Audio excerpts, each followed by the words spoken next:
საფრთხე ფინანსური სექტორისა და ქვეყნის ეკონომიკის სტაბილურობისთვის კომერციული ბანკები ერთობლივ მიმართვას ავრცელებენ. განცხადების მიხედვით ამ საფრთხეს 2011 წლის ოქტომბერში საახსრულებლო წარმოების შესახებ კანონსა და საგადასახადო კოდექსში შეტანილი ცვლილებები ქმნის. ბანკების ერთობლივ გაცხადებას დეტალურად ნუცა აბაშიძე გაეცნო.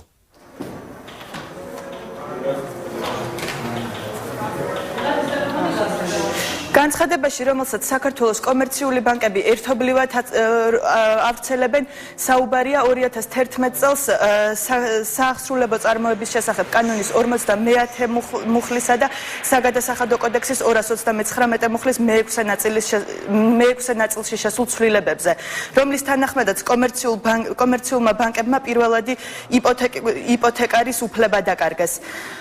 კომერციული ბანკები გმობენ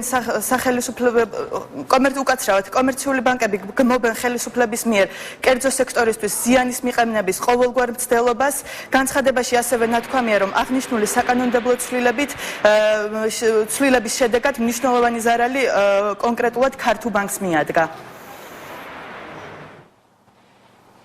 ცალკეულმა ერთეულებმა, სახელმწიფო სტრუქტურების ერთეულებმა გამოიყენეს ეწოლის სახით ქართულ ბანკზე ეს საკანონმდებლო ცვლილება და შედეგი მივიღეთ ის, რომ მხოლოდ ერთი ბანკი დაზარალდა ამ საკანონმდებლო ცვლილების შედეგად.